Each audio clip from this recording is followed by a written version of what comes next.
like so bright. And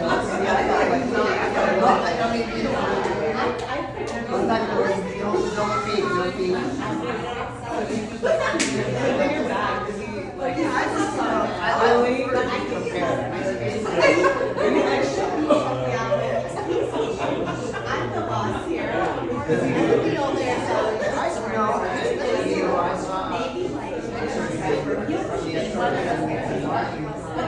I saw he had some.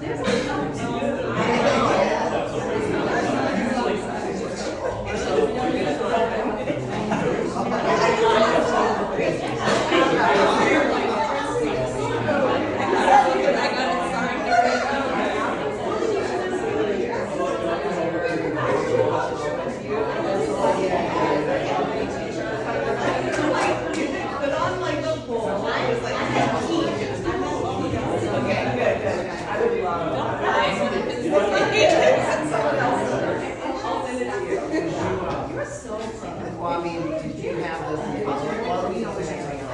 It's okay, I feel like it's, but we should.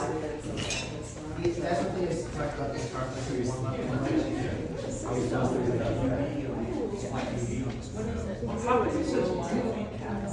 really weird. It's like a manufacturing defect. Oh, yeah, yeah.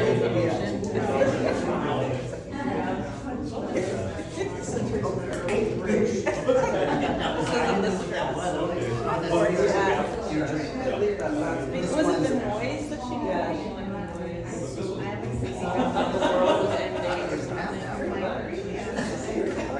You didn't get food. You won't have to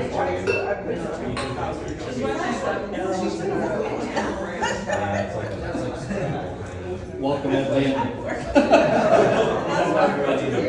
Jeff Schroeder? Jeff Schroeder and Ed Lynn. Is this loud enough? Microphone check, Ray? That's big. What do you think, loud enough, Ray? Loud enough, huh? What? There you go. Thank you for nodding. Okay. I can do this. I can do this. Oh yeah, you gotta do this way. Professional. Oh yeah. Does it need more gain? I'm just kidding. I don't know what that is. No, we are all in the red here. Okay. Wow, awesome. Anyways, go ahead and you can just do your intros. Oh, Rock on. oh, okay. Wow, that's how we do it. Nice intro there. Hey, I'm Ed Lynn.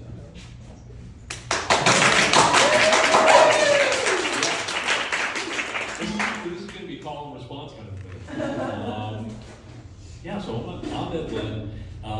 Jeff Schroeder was very kind enough to agree to be in conversation with me. Here's one thing you may not know about Jeff, is that this man is a scholar. This man is a very, very deep scholar. He is very deep in comparative literature, and in fact was working on a doctorate before, embarking on the rock life. And I noticed that Jeff was following me one day, and I was like, okay, this guy's got a blue check. This is like serious. So I looked him up, and I was like, oh shit, this guy is in the Pumpkins, but more importantly, he was in the Lassie Foundation. And I had been trading music files with this guy at work. We were like the shoegaze corner of the office. And he had given me like a whole bunch of Lassie Foundation stuff. And I was like, wow, this is really great. And then Jeff, I was like, oh my God, he's a Lassie Foundation. I've been ripping them off for years. I've been listening to these files and like not paying him and everything. Oh shit, you know? So, naturally when it came for the Kickstarter and the reissues and everything, I was like, whoa, top down. It doesn't feel terrible. Yeah, but let's see. Well, can I give my Ed Lynn story now? Okay, yeah. Well, thank you for that very kind introduction. It is true. Before I left academia to pursue music full time, I was just up the road at UCLA getting my doctorate in comparative literature, and my specialty was Asian American literature. And so it was still kind of the era where there weren't, that many people being published, and so you could still kind of keep up with every new writer that came out. So I had read Ed's books, Waylaid and This Is a Bus, and even seen the film, then that you don't, the unauthorized film based off your novel. But, so I was familiar with him, so then, move forward through social media, and I still follow writers. I started following Ed because I was a fan of his work, so, and then we just kind of have been internet friends for a very long time, and then he kind of out of the blue hit me up and said, hey, by any chance, would you be interested in doing this event with me? And I was like, are you kidding me? Like, I would love to do it. I was like, this is exactly what I couldn't, there's nothing else more that I would want to be doing. So, thank you very much for inviting me to do this and giving me a chance to read your latest novel. So I'll give you this is, if you don't know, this is Ed's latest novel, The Dead Can't Make a Living, which is the 5th novel in the Taipei Night Market series, right? Yeah. So I think you were gonna maybe start by reading a short excerpt from it? I totally will. Okay, great. Okay, cool. Oh, wait, just wait, he is selling copies of this. And I'm sure we'll sign them for you for a fee, right? Like at a Comic-Con convention or whatever, right? Totally, and this particular copy is a very special one because apparently there's like a mistake in it. Like I guess like the transparent part that makes it a little glossy is like slipped a little bit on that particular one. Anyway, this book is focused on migrant laborers and migrant labor in Taiwan. Taiwan is a developed economy, and migrant workers provide a lot of really essential work there. The Taiwanese economy would not be able to sustain itself without these hardy migrant workers, which number at least 800,000 in a country that has a total population of about 23 million, so that's pretty substantial. As you can imagine, they can be treated better in Taiwan and in other developed economies. Okay, so what happens is that there's this migrant laborer who is found dead in the night market. And Jingnan gets pulled into this investigation of what exactly happened. And so, unlikely as it sounds, he shaves his head and he enters his factory and he is posing as a migrant worker. He gets like these fake documents at the request of the family of this poor young man that's found murdered. So this is him entering the factory. We all got out at the last stop, outside the fence of an industrial park. Some younger guys, junior managers probably, stood outside the fence holding signs that stated the name of the factory in Chinese characters, English, Indonesian, and Vietnamese. ZHD Foods? I asked the guy holding the sign. He nodded. 3 more, he said in English. I suspected this meant 3 more people off the bus were coming with us, and my suspicions proved true. The company rep gestured for us to follow him through a gate, which was monitored by a stern security guard. We walked to what looked like a giant shed. I didn't know corrugated sheet metal came in such large sizes. I don't see any windows in the factory, I said to the man. Doesn't it get hot in there? This is not the factory, he said with an apologetic smile. This is the dorm facility. He was fluent in English, but he spoke like he had learned the language by hearing a battery of paired sentences that began with, this is not, and this is. It wasn't so bad inside the building temperature-wise. The ground floor was relatively cool. Our company rep took us to an employee processing counter as simple as a sweet potato pushcart. It was basically a scanner, a laminator, and a rack of keys with an indifferent female officiator. Still, we stood by meekly, baby sheep to be methodically tagged, raised, and processed at ZHD. The woman snapped our individual pictures with her phone and quickly produced plastic IDs for us. We scanned her fingerprints, and thankfully, messy ink wasn't needed. She also scanned our passports and handed them back. Oh good, they weren't going to keep our actual documents. I wasn't so sure mine would stand up to closer scrutiny. When we were all through, she gave a manila envelope to our handler. He took it and left without acknowledging her and waved at us to follow him to an industrial-sized elevator. We all fit in with plenty of room to spare and rode up to the 7th floor. The door opened to a floor covered in gray carpet that smelled of a harsh cleanser. "You're all living on this floor," said our handler. He pulled out 2 card keys from his envelope and called out names. 2 men approached him and expected him to hand them keys. Instead, the company rep held out an empty hand. "Passports," he said. They froze for a second. "You give me your passport, I'll give you a key." Here we go. This was illegal. Migrant workers have a right to hold on to their own documents, but confiscating employee passports was a common practice in Taiwan, since it was meant to prevent a worker from leaving for a more lucrative job or to escape abuse.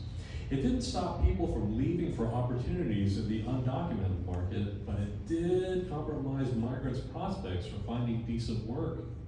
There was a hotline to call to report workplace violations such as this, but it wasn't going to be helpful in the moment. Still, I had to say something. "Sir," I started, "you already have copies of our passports. Why do you need the actual document?" He gave a fake laugh and a forced smile. "We'll keep it safe for you. If you have it here, someone's going to steal it." "When do we get these back?" "You'll get it back when you're done. We'll keep it safe for you." "What if I have an emergency and have to go home?" "No problem. We'll give it to you after you pay a penalty." "Penalty?" The man nodded. "You break the contract, you pay a penalty." He was quite good at saying that phrase. After an uncomfortable silence, the man cleared his throat and asked the 2 men again for their passports. They complied, and he handed each of them key cards. "You are roommates," he said. I was matched up with a man who looked like he was in his early 50s. He seemed a bit resigned, and I hoped he'd be less prone to making conversation, which would be good for me. I felt a brief moment of panic as I handed over my passport, and I remembered Julie's reassurance that they wouldn't be examined carefully, especially since they already believed the job broker had vetted it. When all the passports had replaced the card keys in the envelope, the man smiled with satisfaction. "Breakfast is on the 2nd floor at 7 a.m. You scan your ID, and the money will be deducted from your salary. Be outside in front of the dorm at 8 a.m. Bathrooms and showers are at both ends of the hallway. You also have a toilet in your room. See you tomorrow for your first day." We went to our rooms. My roommate scanned his card to open the door and held it open, indicating that I should try my card too. I swiped it, and the indicator light turned green. Good. The room was about 300 square feet, and there were no windows. The walls were made of cinder blocks painted light green, and LED lights mounted in the walls close to the ceiling made the room as glaringly bright as an open refrigerator at midnight. The 2 beds were each against opposite walls, the same distance from the door, although one was closer to the bathroom. I held out a hand and moved it from one bed to the other, indicating that my roommate should pick one. It was understood that he had the choice because of his age. The man shrugged, pushed his suitcase under the bed farther from the bathroom, and then stretched out on top of it. I sat on the other and set my suitcase on the floor. It occurred to me that we had nothing to do until the next morning, and that this probably wouldn't be an issue again. I hadn't been sure I was going to make it this far, but maybe that spoke to the factory's disregard of its workers more than my careful preparation. I spread out my arms and tested the mattress. There was a little off-white plastic bag that I hadn't noticed because it was lying flat on the off-white sheets. Inside were some snacks, 2 packages of Big Bear chocolate sticks. I could work at CHD's factory, but I just couldn't bring myself to eat something from it, even though I was a little hungry. I had a thought to visit the cafeteria and wondered if my roommate was interested too. I turned to him and he began to snore. Thanks.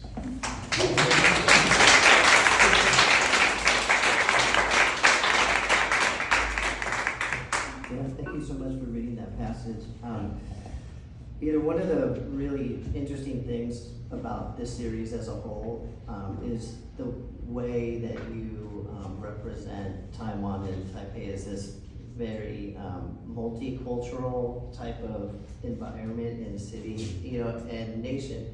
And which is, I think, for maybe people that are viewing it from the outside, don't really know this place very well. You're like, well, I go there and there's Chinese people, Taiwanese people, they're all the same. You know what I mean? Like, we don't know, you know, understand, or it's very hard to understand like what's going on. So I think there's a lot of time in the novels where you're kind of explaining the situation. Would you mind kind of explaining then how you came up with the idea of writing about these overseas Filipino workers in the city? Oh, well. Or even, because they're in other, not just in Taipei, but in other parts of the country as well, correct? Yes, that's true. I mean, there's an overwhelming, you know, number of migrant workers who work as domestics for families. And, okay, if you are coming for the Philippines or another southeastern country and you want to work in Taiwan, you have to use a broker in your own country that you gotta pay off, and then you also have to pay a broker in Taiwan. So that's like 2 layers of brokers that you have to pay to get in. And so that goes for like, you know, if you wanna work in a factory or in construction or as a domestic. And the problem is that if you get contracted to work for a family as a domestic, once you arrive, you'll often find that your passport is confiscated, and that in addition to taking care of this family, you gotta take care of the brother's family as well. And Yeah, like these contracts are like 3 years, right? Yeah, So, yeah. I mean, so you pay a penalty, you know. So when I go to Taiwan and like do research, I mean, I already have an idea of like different people to talk to there. But a lot of times I saved for walking around, just kind of absorbing the city, and generally a lot of people like to come up and like talk to me. Like, or no, like, people love talking to me. They love asking me for directions. I'm like, okay, first of all, I don't know where that is, and second of all, I don't speak Mandarin. So, sorry. You know, but this one time I was by Da-On Park, which is like the central park of Taipei, and these people like go right by me and they're like talking in English, and I was like, oh, what's going on here? And I started following them, and it was like a bunch of overseas Filipino workers who were like pushing elderly Taiwanese in like wheelchairs, and they're going to the park. And like one woman was like, oh, I'm so stressed out. I'm supposed to go to this brother's place to take care of their kid. And I was like, oh. And like I just started following just unobtrusively, you know. And then so there's this like workout area in the park, you know, like these public gym kind of things. And so like they started, you know, like letting the elderly people like, you know, slowly walk down, you know, whatever parallel bars they have and stuff. And I was just kind of unobtrusively listening and stuff. And I was like, wow, you know, I didn't really know much about this migrant labor. So I started reading more about it, and like every couple of months, there is like a huge, demonstration for like more rights of migrant workers and stuff. And like pretty easy to miss, you know, if you're not really kind of paying attention to it. It's not hidden, but you know, if you're not at the protest or not watching something about the protest, it's pretty easy to miss. Yeah, thank you so much. You know, another thing, you know, kind of somewhat related to that is, you know, I think that these novels are situated within a very complex kind of socio-historical situation with multiple layers of colonialism of Taiwan. Obviously, the Philippines has this relationship, you know, to many different nations as well. But what is really remarkable about the book is how those histories get really demonstrated and seen through the lives of the individual characters, and it really lived on a very personal level. Can you maybe to talk about like how that process of doing that, you know, in the books, and in this one in particular? Yeah. Well, you know, any character that you have in a book is like another aspect of the author, and I'm just trying to imagine what it's like from these different viewpoints Obviously, if you're working as like a migrant worker in a factory, chances are it's not always going to adhere to code and everything, right? I mean, because these factories, they always get a heads up call that the inspector's coming, and then like everything's calibrated to be within code. Like, you know, the fire extinguisher comes out, people are like working less, and like, oh, there should only be like you know, 2 people per station. So then the inspection comes through, hey, no violations, and then it's like, okay, everybody, get back to the real work. I think things really came to a head when there was this, there was a golf ball manufacturing plant, and they had like unauthorized chemicals stored there because the place exploded, like, and like a number of migrant workers were killed.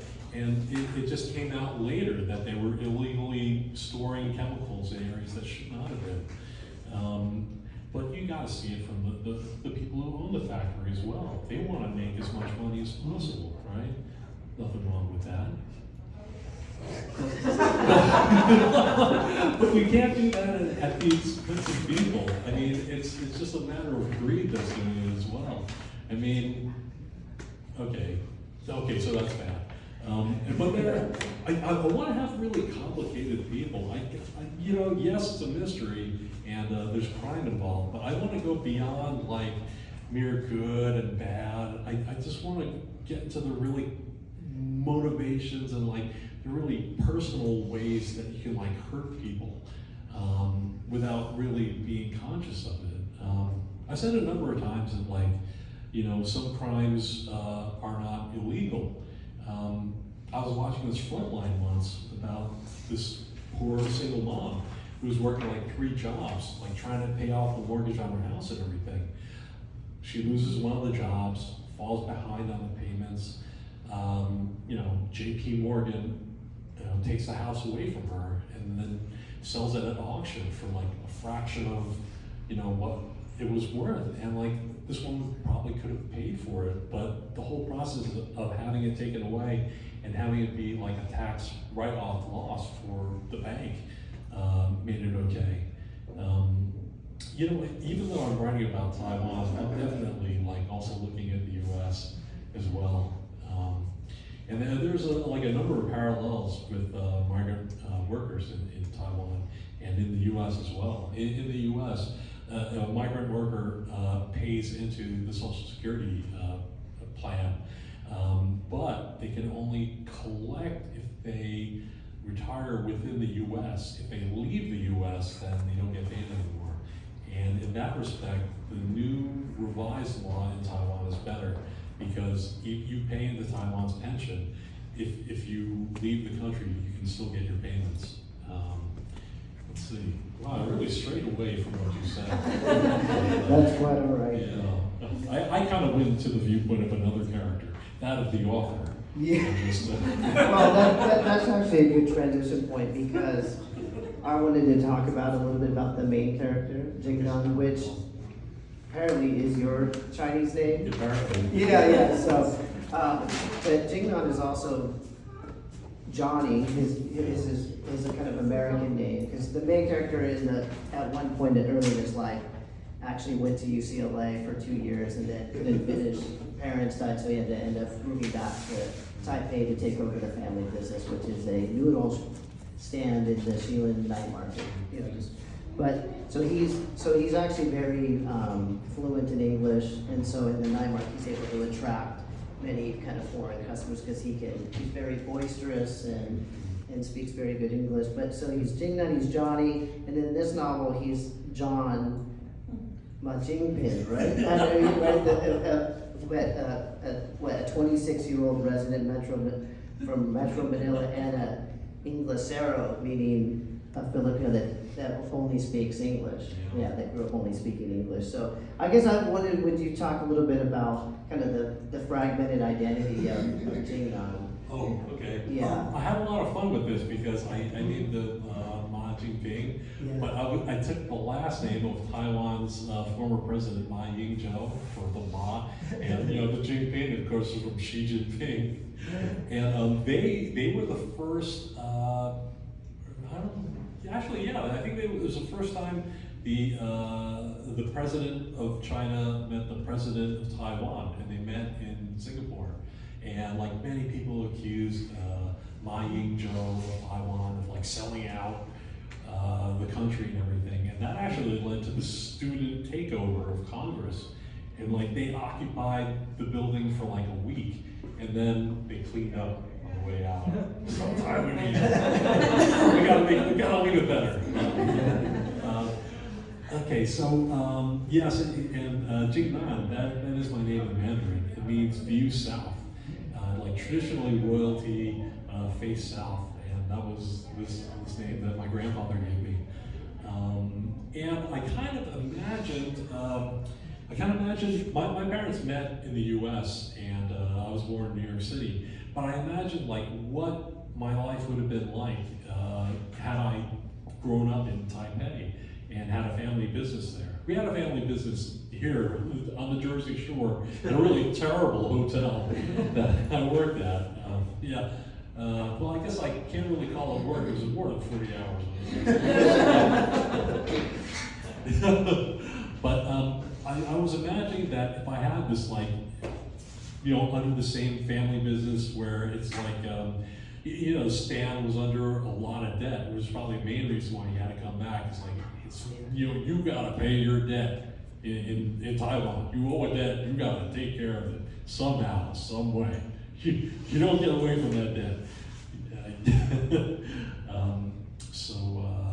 Let's see, complicated character. Let's see, yeah, he has many identities. Shalin is like the biggest night market in Taipei, but it's also the most touristy too. Has the most foot traffic coming through, and the most highest competition for customers. And so if you can speak English, man, and you can bring people in and make them feel good, you'll do pretty well. Great. I have a question.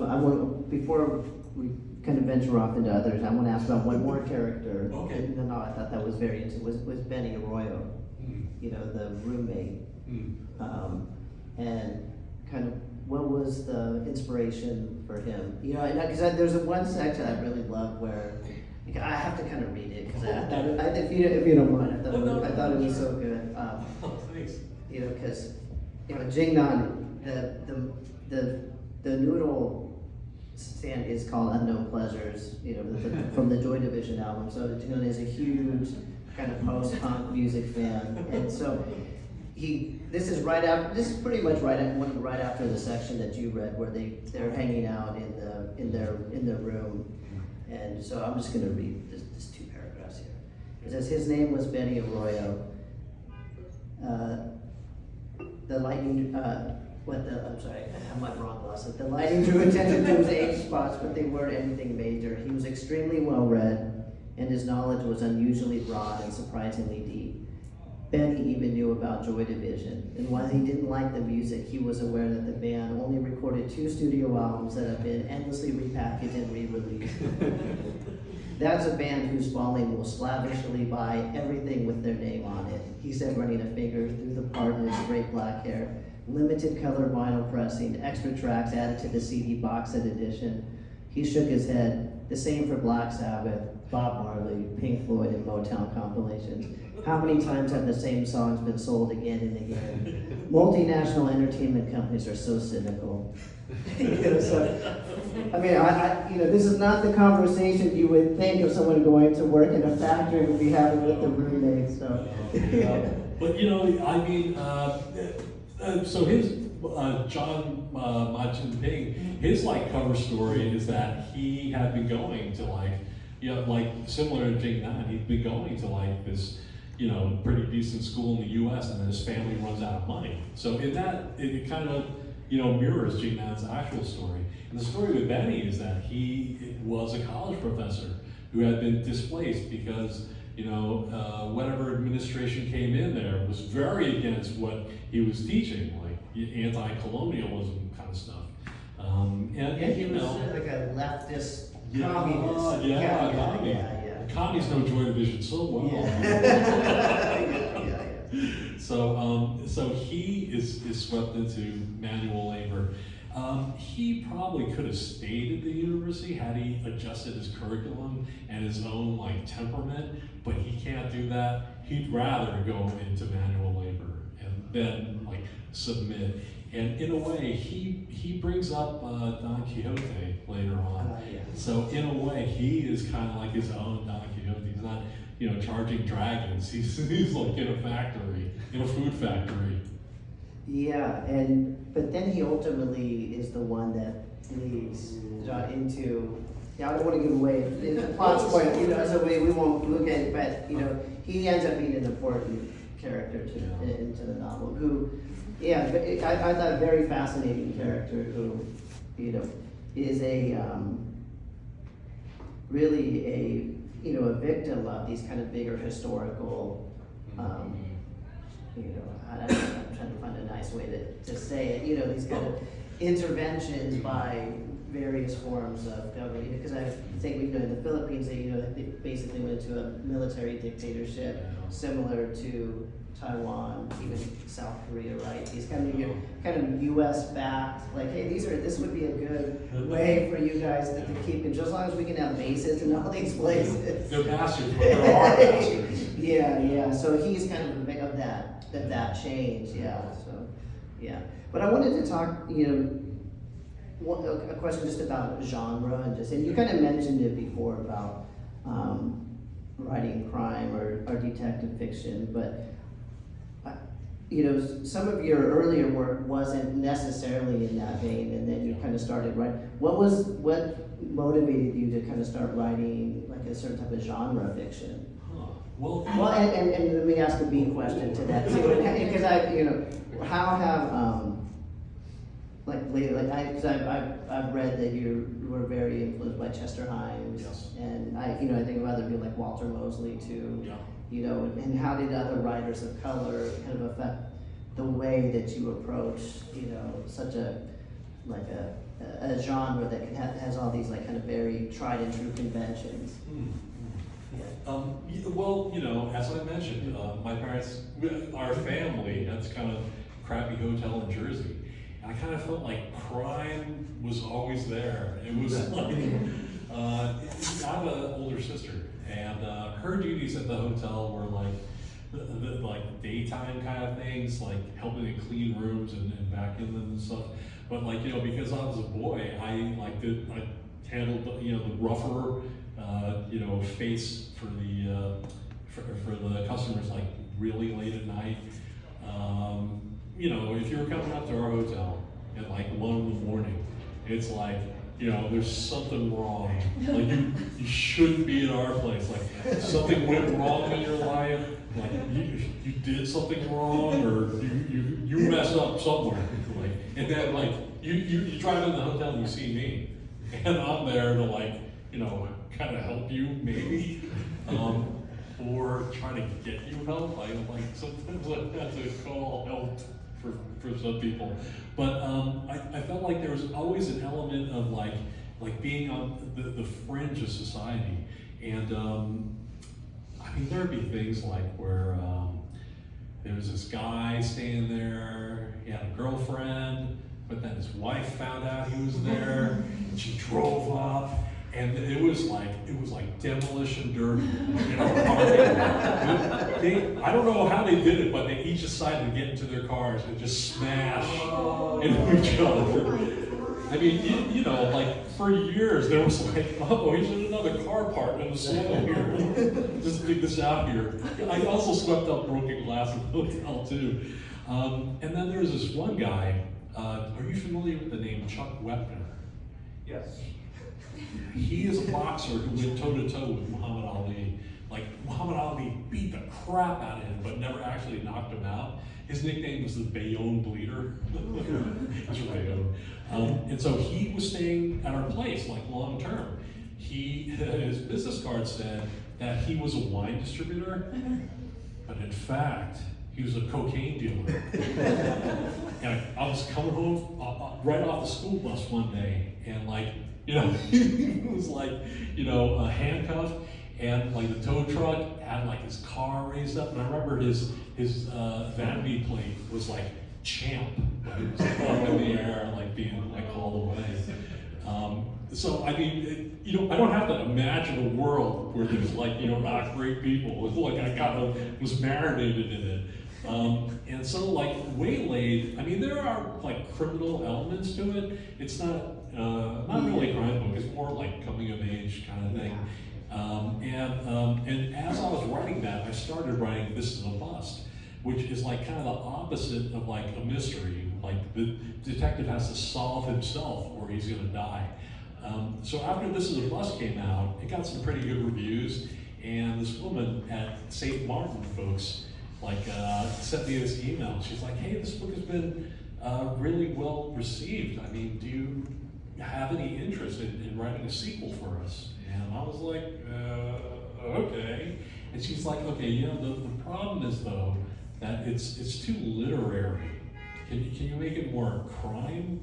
So I was like, oh, so I'm supposed to dumb it down or something? Like bang, bang, kind of thing. But I was like, okay, yeah, sure. But I'm a big fan of like Chester Himes, and like he was able to like go into a fictional Harlem, but also talk about conditions for like Black America and bring like the history of the culture. And like it's very funny, his Harlem cycle of books. And I have this humor and I can't suppress it. it's just me. I gotta kind of have it in there. And so that's part of my crime journey. And the whole game with crime books is that you can keep writing them. I mean, if you were working on like literary books, like they take longer and like. It's like, how do we market this thing? But it's like, slot type A night market, novel, and it's like, it's like a mystery. Even though I've done something a little different with each book because I didn't want to write the same kind of like, next step or anything. Like, there's one that's written in the third person. There's one where like nothing happens for like 70% of the book, and then it's like bang. Yeah. I was gonna end up reading the book. Just from a creative process, I always wonder how hard is it when you get into series to know, okay, how much backstory do I give on this character that I've already that already has this like explained in one of the other books. Like, actually, how do you negotiate that? When I'm reading this one, I thought, wow, that's really good. Like, you're able to kind of summarize that person's history, in a couple paragraphs usually. Yeah.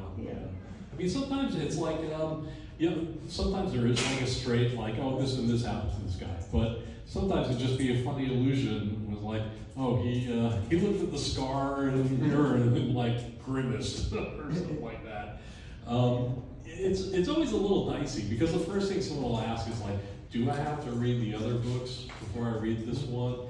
And I want to genuinely say, no, you don't. You can read them in any order you want, and you can even start with this one. And that's definitely kind of the truth. And when you think about it, every book is kind of a mystery because you have no idea who these people are, what their conflicts are, or anything. Well, something I've been really dying to ask, because I really want, I did some research.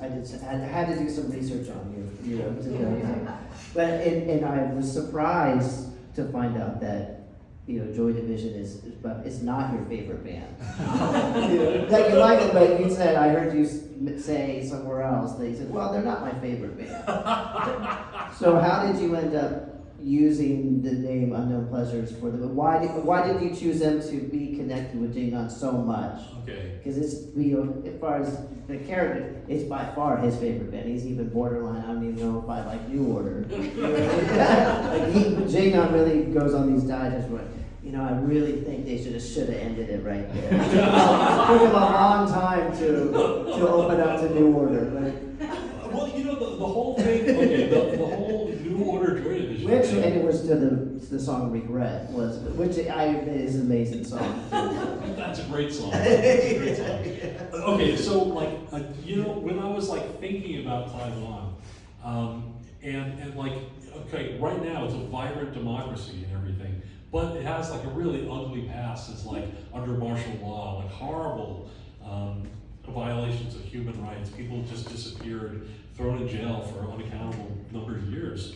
And I just thought of one way of representing that division between like, you know, the martial law era and like the democratic era is like there's something like Joy Division, like the early Joy Division stuff. It's like really, you know, kind of martial and kind of like black and white and like really like almost inhuman in some ways. And then when Ian Curtis, the singer, kills himself the night before they're going to take off for the first U.S. tour, they morph into Joy Division, which is a more happy, dancey, New Order, yeah, New Order, the happy, dancey, you know, kind of music, and it's like all colorful and everything. But both states like still exist. Like when New Order and Peter Hook go on tour, they have to do Joy Division songs, like usually for the encore, and like every show has to end with Love Will Tear Us Apart. Maybe not so much with like the kind of like doomy kind of feeling, but like a celebration of love. And like there's a lot of unresolved stuff in Taiwan. Like if it's an election year, like, you know, one of like your political party, depending on your political party, would be like, you remember what they did to us? You can't trust them, you know. So that it's, you know, there's never been a real full accounting of the martial law years. Also, the kind of the dark, alienated vibe of Joy Division really you felt fit though. Yeah. I mean, that kind of ties into, you know, when I actually wanted to find Joy Division recordings, like in the 80s, like as a teenager, like it wasn't in print in the US. And like the only way to get it was like through bootlegs. And like the record store at the mall had like these bootleg cassettes of like Unknown Pleasures. And the first time I actually listened to it, I was like, wow, you know, the drums don't sound like drums, the guitar doesn't sound like guitar, the bass doesn't sound like bass, and the singer sounds like he's dead already. You know? Like, wow, what the hell is this? You know, it's like really freaky. I mean, was that your experience? Oh, it was. I didn't understand it at first. Yeah. You know, when I first heard it, was. You know, I'm from out here, and I'm like, okay, Van Halen makes sense. You know, I mean, like, you know, then you would hear this, and it was like, what is this? And it just starts like, boop, boop, boop, boop, boop, boop, boop. It's like, what is this? yeah, you know, and one of the really fascinating things for me about it, like the way that music, like the way that I felt it, that it seemed like it was like, you know, there was rock and roll that was just kind of dumb and fun, and then there was this kind of music, right? Joy Division, Yeah. The Smiths, Echo and the Bunnymen, Yeah. and it was art. It was like kind of like a, you know, and then through my career, I got to meet some of these people. I'm like, oh, they're just rock and roll guys too. You know? Like they're not, wasn't as artistic as I thought. You know, great people, but it was. You know, it was just really about the spirit of the time. You know, they were punk rock. You know, they kind of came to those sense of aesthetics through not wanting to sound like Pink Floyd and Led Zeppelin, right? You start tearing away all that artifice, and you only have certain areas left. And so you're like, okay, this little strange territory of music, you know, is something that we'll pursue, or I'll play the bass really up high instead of playing really down low. I'll play melodies on the bass instead of playing like John Entwistle. You know, you start developing these other kind of techniques. Yeah. So I think that there is almost, with Jignon, there is a way where he kind of piecemeals a different life together, you know, even in Taipei, that's kind of off the beaten path, right? Yeah, he doesn't spend a lot of time wondering, like, oh, if only I could have stayed at UCLA, then I could have moved back to Taiwan and started a hip new stall at the night market and done exactly what I'm doing right now. Yeah, I noticed, you know, in the first book of this series, there's a lot about music, you know, and then in this one, there's not as much, but there was a good swipe at the band magazine. You know, so, okay, I love magazines. It's so funny because, you know, when I was younger, I liked the Buzzcocks more. The Buzzcocks, the original singer was Howard Devoto, And he was getting a little bit disgusted because the music was just so conventional.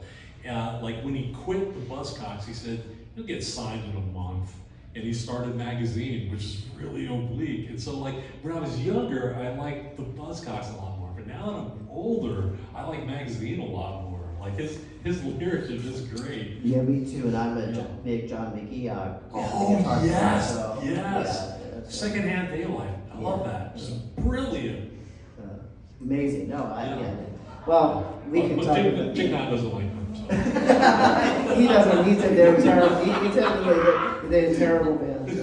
But him and I, we could talk on that, but we should maybe take some questions if anybody has any questions for Ed. Yeah, or anything of a personal Or nature. a story you want to share, or anything. Yeah, anything. Let's go.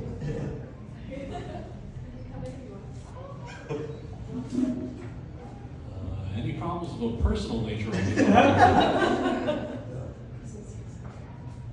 Well, okay, then, I have a question. Oh, okay. I was actually wondering, so you grew up in the US, but these books did. take place in Taiwan. They do. And I was just curious as to, and you seem to know so much history about the country. Like, how did you end up writing the whole series of books that takes place in a place where you didn't grow up? I didn't grow up in Taiwan, but I feel like I've grown up with Taiwan. And, you know, I mean, I was growing up in like 70s and 80s. And at the time, the KMT, the ruling party of Taiwan, and who oversaw martial law in Taiwan, actually had like spies in the US, like at like college campuses, restaurants, and they were keeping tabs of like the Taiwanese and Chinese communities. Like if you spoke out against the KMT, your relatives in Taiwan would suffer. And so like there were all these like weird snippets that I would get from my parents. And you know, there was this Chinese school that I went to for a few years that my mother was like, you know, kind of like the principal of. I mean, that didn't mean I was a good student or anything. I was a terrible student, student. There are like two tracks. There's like the actual students learning Chinese, and then there's kind of like the babysitting track, and I was like on that, being babysat. But I still remember that, you know, so most people like really did criticize anything at all. But we had these family friends who were just like, you know, you tell everyone that you're Taiwanese, you're not Chinese, and that Taiwan is an independent country.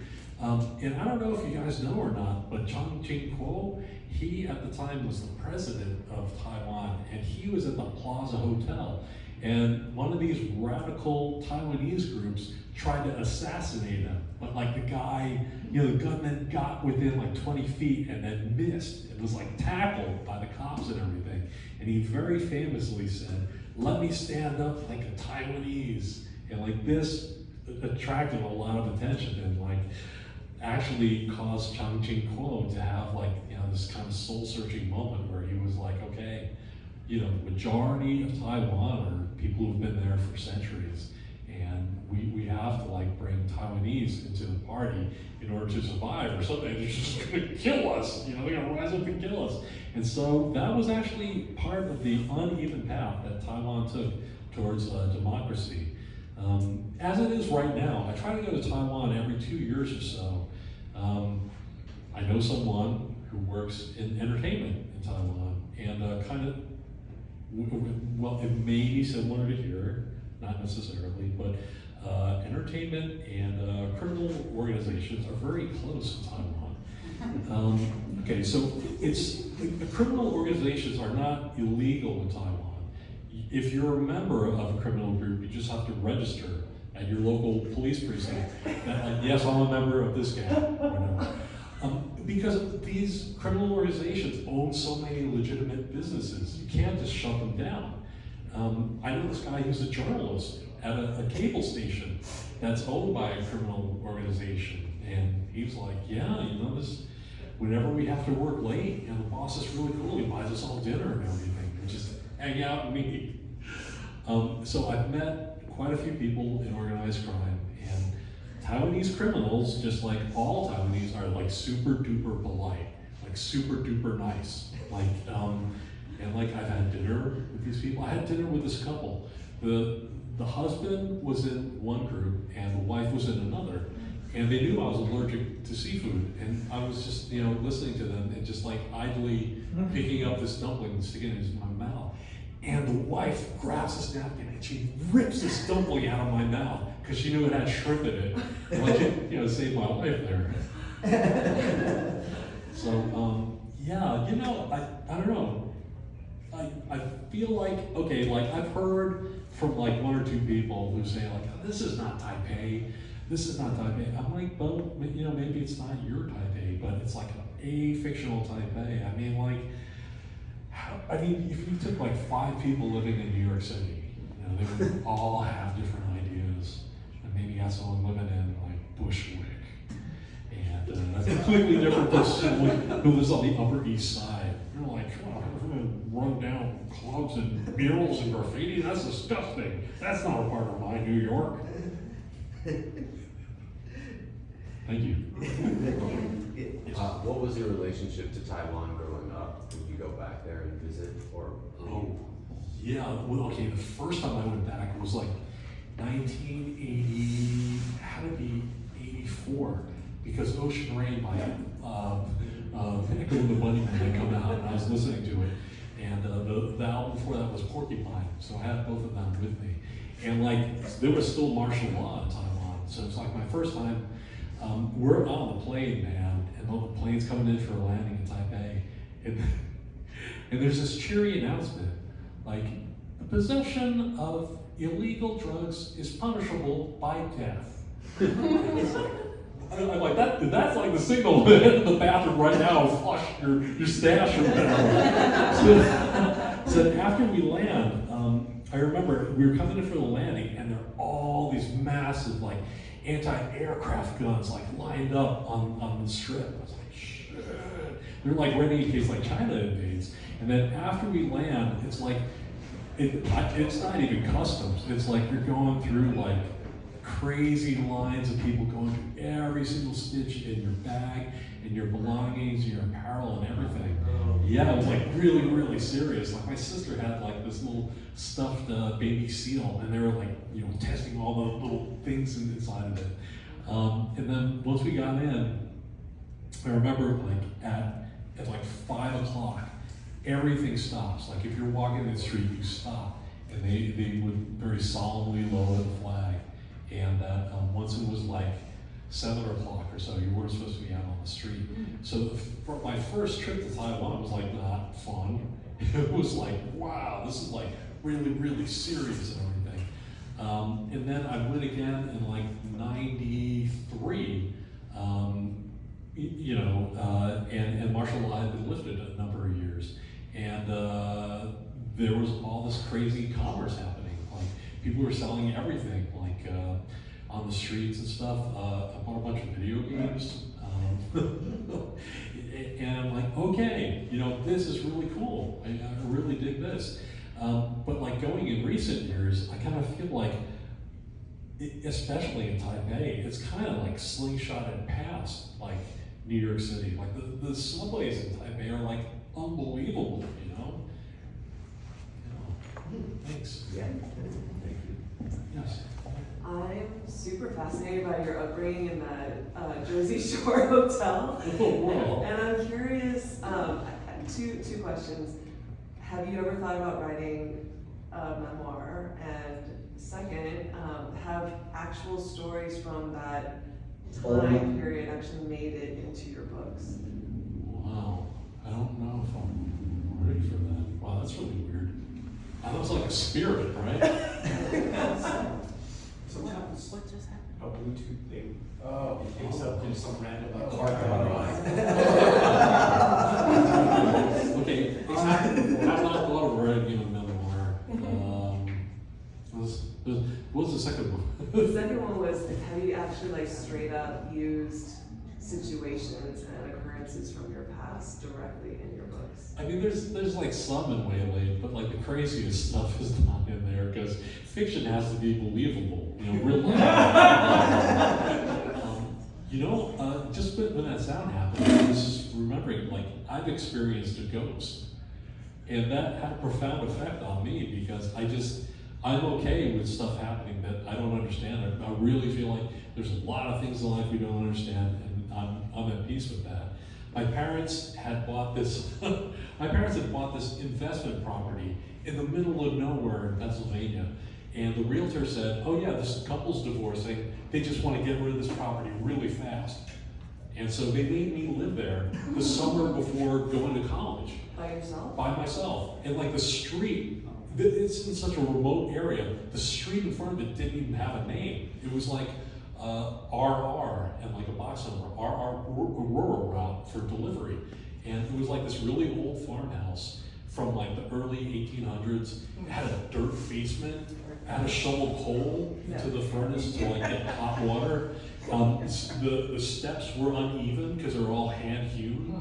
And like the nearest neighbor, that's how I felt. The nearest neighbor was like at least 2 miles away. Oh, hell no. Okay, so this place is completely empty. Like I'm staying in this bedroom on the second floor of the uneven steps. And the only thing in my room are like my stereo, like some records, and like a bed. And so like the very first night, I turn off the lights, I'm lying down, and I hear snoring coming from the bedroom across the hallway. And it's like,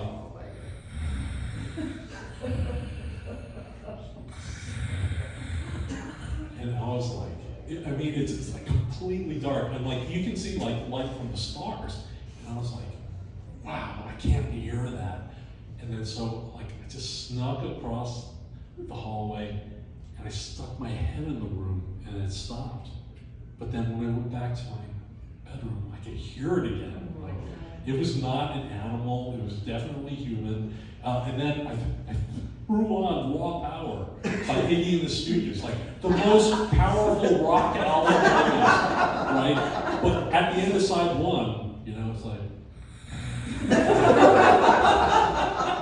was like, wow. And I just listened to the snoring. I fell asleep at some point. And the only reason I was able to stay there was because it felt like a peaceful presence. It didn't say like, get out. It didn't say, get out. I would have been gone. I would have run out there. And like, you know, I told my parents, I'm like, it's haunted. There's something snoring there. Like, shut up. You know? And like, so they eventually solved it.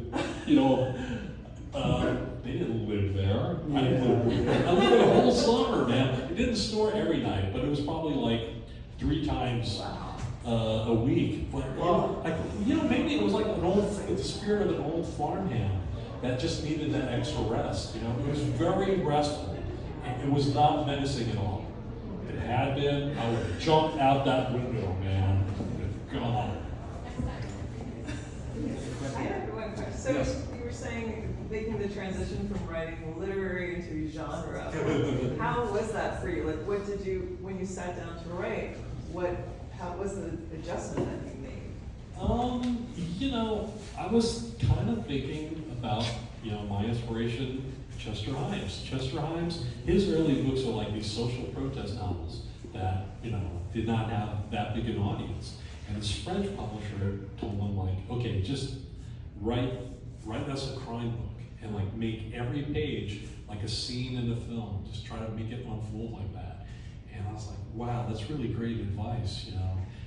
It's not like you're dumbing it down. You're just making a bit more active, making things happen, and like you could throw in other things as well, you know.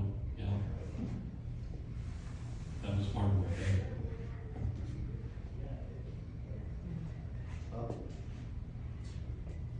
Well, have we reached end? Yeah, I think that's, Possibly. thank you so much. Yeah, and I see that Ed has books for sale, like I see a big pile, and I'm sure you will sign them Yes. if people ask politely. Yeah. Even if they ask rudely. Okay.